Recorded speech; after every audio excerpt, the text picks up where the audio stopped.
ئەنا ئەمان و بە حکومە دەمان و کاکۆرە زەویەکانمان لێوەرگرنەوە بۆ خۆتان. پێشتر ئێمە ئەم زەویانەمان بە مزایدەی عەلەنی لە وەزارەتی شارەوانی حکوومەتی هەرێمی کوردستان کڕیوە کە بەشی مڵکایەتی شارەوانەکانی سلێمانی ئەم زەویانی خستوتە مزایدەوە. ئێمە بۆ نمونە ئەم زەویەمان کرد زەوی 200 مەتریمان کڕیوە بە 30 ملیۆن دینار. 15مان داوە. ملیۆنێکیشمان داوە بە ڕسوماتەکەی ئەمە 16. 15 ملیۆنمان لا ماوە. لە ماوەی ئەم 14-15 ساڵە 16 ملیۆنی چۆتەوە سەر. ئەمە خاڵێکیان ینی دوو بەرامبەر و زیاتر. هەموو ئاگاداریەوەن؟ ئاگادار نەبووین. بەشێکیمان لە نەزانین بووە و بەشێکیشەوە بووە بۆمان ڕوون نەکراوەتەوە و ئاگادار نەکراوینێتەوە. ئەمە یەکێکە لە هۆکارەکان. یەکێتر لە هۆکارەکان ئەوەیە کە ئەم زەویانە بە هاکی لەدەستداوە لەبەرەوەی پرۆژەی خزمەتگوزاری بۆ نەکراوە. کاتی خۆی حکوومەت وعدی داوەتی هەر زەوی لە هەر ئەو لیژنەی کە هاتن ئەو زەویانەی کە لەم فەرمانبەرانە ئیفرۆشنیکەن بە خزمەتگوزاری بۆ فەرمانبەران ئامودێکیتیانە چەقێنراوە نزیکی بای 10 ملیاردیان پرۆژەی زەوی تیافرۆشتەوە. ئەمانە هۆکارن بۆ ئەوەی کە ئێمە ناڕازاتی دەربڕین بەبێ هیچ ئێستا من شکرم بۆەوەی زەویەکە بۆ حکوومەت خۆی بەس قەرزەکەم لەسەر لابە. یعنی ئێستا پارچە زەویە لەم زەویانە 50 وەرەقە ناکە.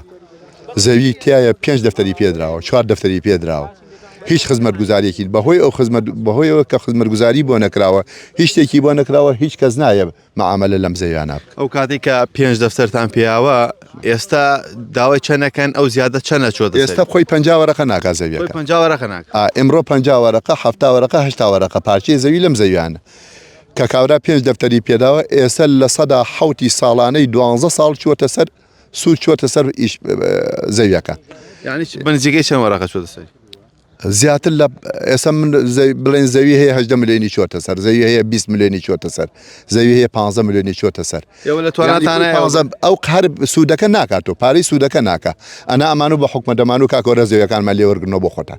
ئێوە لە تواناتانەیە و زیادە بن؟ هیچ کەس لە توانایانێ لەبەر خەڵکی ئەم شارە هەمووی خەڵکی مەزڵومە خەڵکی عەرەبانە چیە لە بازاڕە خەڵکەیە پێشمەرگەیە خەڵکەیە کاسبکارە لە حەماڵە لە بازاڕە خەڵکی تایە دوکاندارە لە بازاڕە ینی ئەو پارەی کە پەیای ئەکا ڕۆژانە بەشی بژێی مناڵەکانی ناکە. ئەوان خۆیان ئاگادارن کە کاتی خۆی کە کتابەکانیان بۆ کراوە پیان وتراوە ئەبێ نرخی ئەم زەویە لە ماوەی 3 ساڵە هەموو نرخەکەی بدەن بە 3 قیست بدەن. بەڵام ئەوان ئامادە نەبوون خۆیان نەهاتوون نرخی زەویەکان تەسلیم بە شارەوانی بکەن و ئەوان مبەڕێری ئەویان هەیە کاڵن لە 2013 و 2014 کە شەڕی داعش دروست بوو و نرخی زەویەکانمان داوەزی و ئێمە نەمانتوانیوە نرخی ئەو باقی کە ماوەتەوە بیدێن لەبەرەوەی بە گشتی نرخی زەویەکان هەمووی دابەزیوە. شارەوانی سەی سادق ئەتوانێت چی بۆم هاوڵاتیانە بکە؟